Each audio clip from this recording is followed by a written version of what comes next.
तो प्रधानमंत्री मोदी के ये 75 साल कैसे रहे, कितने बेहतरीन रहे, क्या क्या परेशानियां उनको पर्सनली झेलनी पड़ी और अब आगे का मिशन क्या है।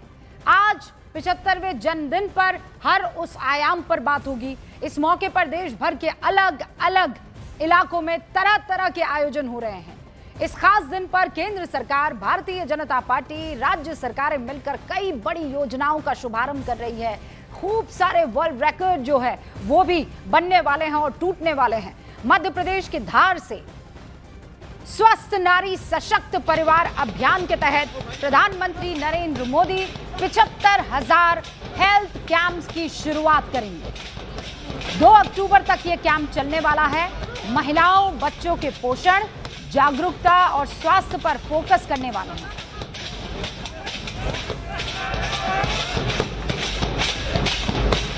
और ये जो तस्वीर इस वक्त आप देख रहे हैं, ये दिल्ली की तस्वीर है और दिल्ली में देखिए कैसे जश्न का माहौल है।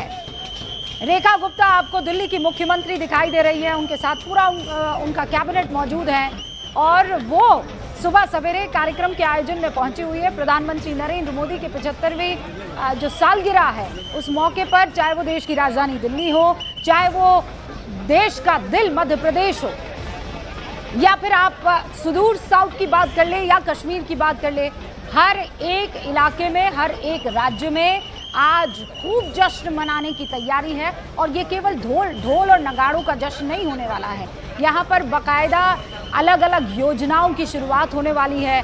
लोगों के जीवन में कैसे बेहतरी आ सके उस पर भी काम किया जाने वाला है। जैसे गृह मंत्री अमित शाह, वो पीएम मोदी को बधाई देते हैं और ये कहते हैं कि सामाजिक जीवन में 5 दशक से ज्यादा समय से देशवासियों के कल्याण हेतु बगैर रुके, बगैर थके, अनवरत कार्य करने वाले मोदी जी हर एक देशवासी के लिए राष्ट्र प्रथम की जीवंत प्रेरणा है। अब से कुछ देर पहले बधाइयों का संदेश और बयानों की बौछार जो है वो शुरू हो चुकी है। गृह मंत्री अमित शाह का ये बयान आप सुनिए। मोदी जी का नेतृत्व संवेदनशील भी है, निर्णायक भी है और दृढ़। एक व्यक्ति अपने परिवार को भुलाकर 130 करोड़ लोगों को अपना परिवार मानकर जब जीवन का क्षण क्षण और शरीर का कण कण 130 करोड़ लोगों के कल्याण के लिए समर्पित कर सकता है, तभी मोदी नाम का व्यक्ति बनता है, तब तक नहीं बनता है। और यह कि लौ की तरह जलना, हमेशा ऊर्ध्व गति से सोचना, परायों को अपना बनाकर उनका ही सोचना और उनके जीवन के लिए सर्वस्व न्यौछावर कर देना, मित्रों, ये संस्कार बहुत कम लोगों में होते हैं, जिसमें से एक व्यक्ति नरेंद्र मोदी है। युवा अवस्था है, अपना परिवार छोड़कर, घर छोड़कर, खुद की हितों को छोड़कर देश की सेवा में लगे। लंबे समय तक आरएसएस का काम किया, फिर भारतीय जनता पार्टी में आए हैं। वो पंचायत का भी चुनाव नहीं लड़े थे, ऑर्गेनाइजेशन का काम करते थे, मुख्यमंत्री बने, सबसे सफल मुख्यमंत्री बने, सबसे सफल प्रधानमंत्री बने और लॉन्गेस्ट टर्म सर्विंग राज्य का नेतृत्व करने वाले नेता बने। सेल्फलेस आदमी है, बहुत अच्छे लिसनर है और परिवारवाद के जमाने में मैंने उनके परिवार को देखा है किस तरह से जी रहा है। इतने कड़े सार्वजनिक जीवन के नॉर्म्स अपने जीवन में पालन करना बहुत कठिन होता है और मैं मानता हूं इनका अपना कोई नहीं है, सभी इनके अपने हैं। ये थ्योरी से साथ अर्थ में जीना ये बहुत कठिन होता है। मैंने बहुत नजदीक से देखा है। हमारी पार्टी की आइडियोलॉजी को 100% कमिटमेंट है, ऑर्गेनाइजेशन के लिए 100% सम्मान है, कार्यकर्ताओं के प्रति जबरदस्त सम्मान और संवेदना है और पूरे देश को ही गरीबी मुक्त करने की हिम्मत के साथ वो काम में लगे हैं और देश की सुरक्षा को भी उन्होंने सुनिश्चित किया है।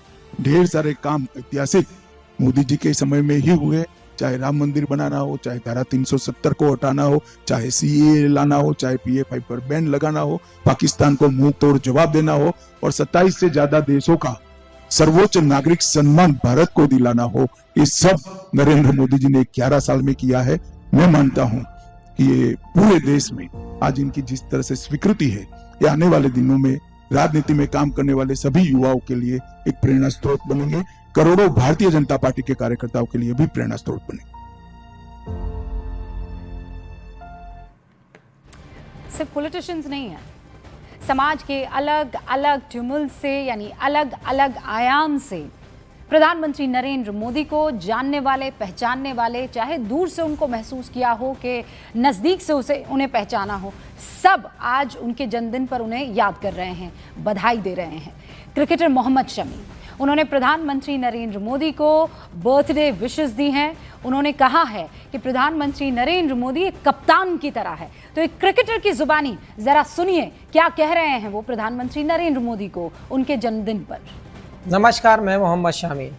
हमारे देश के प्रधानमंत्री जी श्री नरेंद्र मोदी जी के जन्मदिन पर हार्दिक शुभकामनाएं देता हूं। जैसे एक मजबूत कप्तान अपने खिलाड़ियों को ग्राउंड पर प्रेरणा देता है, दिशा देता है, ऐसे ही आपने भारत को आगे बढ़ाने का काम किया है।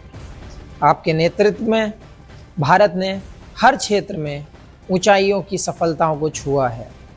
मैं दिल से दुआ करता हूं आपका स्वास्थ्य बना रहे, आपकी उम्र बहुत लंबी हो और जैसे मैदान पर खिलाड़ी कप्तान के साथ खड़े होते हैं, ऐसे ही हम और हमारा भारत आपके साथ खड़ा है। एक बार फिर मैं दिल से आपको जन्मदिन की हार्दिक शुभकामनाएं देता हूँ। और आपको बता दूं, मेरी साथी वडनगर से हमारे साथ जुड़ चुकी है शिवानी पांडे, और धार से मेरे सहयोगी मनोज शर्मा, दिल्ली से प्रियंका कांडपाल, वाराणसी से अमित सिंह। मेरे सारे सहयोगी इस वक्त आपको स्क्रीन पर नजर आ रहे हैं। सबसे पहले शिवानी का रुख करेंगे। शिवानी, वडनगर के बेटे का आज 75वां जन्मदिन है, किस तरह की तैयारियां वहां पर है, या फिर ये कह सकते हैं कि जैसा सरल जीवन उन्होंने जिया है और अक्सर वो ये कहते रहते हैं मेरा क्या है, मैं तो झोला उठाऊंगा और चल दूंगा, उसी हाव भाव से है जन्मदिन कि वहां पर आपको तैयारियां बेइंतहा दिखाई पड़ रही है? बेशक बहुत सारी तैयारियां यहाँ पर है, बहुत बड़े बड़े आयोजन यहाँ पर किए जा रहे हैं। देखिए, ये वो हाटकेश्वर मंदिर में मैं इस वक्त आई हूँ और ये दिखाना इसलिए ज़रूरी है रूबिका, क्योंकि यही हाटकेश्वर मंदिर है। जब भी वो वडनगर की धरती पर कदम रखते हैं, यहाँ की जन्मस्थली पर कदम रखते हैं, तो यहाँ ज़रूर आते हैं और सबसे पहले यहीं पर आते हैं और यहाँ दर्शन करते हैं भगवान महादेव के। और इसी वजह से देखिए, यहाँ आज उनके लिए 75 वर्ष पूरे हो गए हैं। वो चिरंजीवी हो, आयुष्मान लगातार बने रहे, इसलिए उनके लिए विशेष पूजन अर्चन इस वक्त किया जा रहा है। और ये तमाम वडनगर के वासी यहाँ पर इस वक्त पहुंचे हुए हैं, उनके दीर्घायु होने की शुभेच्छा लेकर यहाँ पर उनके लिए आशीर्वाद मांगने, ताकि वो इसी तरीके से देश का नेतृत्व आगे करते रहे। इसलिए यहाँ पर मंत्रोच्चार के जरिए देखिए पूरे विधि विधान से पूजन यहाँ पर किया गया। पूजन के साथ साथ अब आप देख रहे हैं इस वक्त महादेव की पूजा कुछ देर में होगी और इसीलिए आशीर्वाद मांगा जा रहा है ताकि उनकी जो जीवन रेखा है वो आगे और ज्यादा दीर्घायु यहाँ पर हो, उनका नेतृत्व इसी तरीके से बना रहे, चिरंजीवी वो रहे। महिलाएं भी यहाँ पर आई हुई हैं। कुछ कहना चाहेंगे आज के दिन? आज तो प्रधानमंत्री मोदी जी 75 साल के हो। मोदी जी को हैप्पी बर्थडे कह देगा और उनके लिए हैप्पी बर्थडे बोलेंगे। और कोई आशीर्वाद, कुछ शुभेच्छा नहीं, हट के साथ हर मनोकामना पूरा करे और उनकी आयु भी लंबी करे। ऐसे आज का दिन तो पूरे वडनगर के लिए बहुत बड़ा है, क्या कहेंगे? जब भी प्रधानमंत्री जी यहाँ आते हैं उनके वतन में तो यहाँ दर्शन करके ही जाते हैं। आज उनकी तरफ से मैं दर्शन कर रही हूँ और सब शुभकामना पाठा रही हूँ कि वो उनको स्टॉप करे। आप कुछ कहना चाहेंगे? आज प्रधानमंत्री नरेंद्र मोदी के लिए आप लोग विशेष पूजन अर्चन कर रहे हैं। मोदी जी को 75 इयर्स की जो जन्मदिन की खूब शुभेच्छा हो और मोदी साहब ये ऐसा ही काम आगे और करते रहेंगे, ऐसी हमारी भावना है। क्या कहेंगे आज के दिन प्रधानमंत्री नरेंद्र मोदी के लिए? नरेंद्र मोदी की जीवन का पूरा जीवन उनका सुखमय बने और भारत देश की सेवा करते रहे, इसीलिए हम गांव वाले सब आज हाटकेश्वर महादेव की सेवा कर रहे हैं। उसका आयु बहुत बढ़े और उसकी तंदुरुस्ती काफ़ी बनी रहे, इसी हिसाब से हम महादेव हाटकेश्वर को पूजा करके उनको समर्पित कर रहे हैं। आज कहते हैं कि प्रधानमंत्री यहाँ जरूर आते हैं, जब भी वडनगर आते हैं और पहला अपना कदम यहीं रखते हैं इसी हाटकेश्वर में। हाँ जी, हाटकेश्वर में वो आते हैं दर्शन करने के लिए और इसका बहुत श्रद्धा रखते हैं हाटकेश्वर में महादेव। क्या कहना चाहेंगे आज के दिन? आपने हाथ में कमल का फूल भी लिया है प्रधानमंत्री के लिए। सर के लंबी आयुष के लिए। आज तो जन्मदिन है, पूरे वडनगर की पहचान है प्रधानमंत्री, बहुत बड़ा दिन आप। हाँ, हमारे लिए गौरव क्या दिन है। शिवानी एक सेकंड रोक रही हूँ, पंडित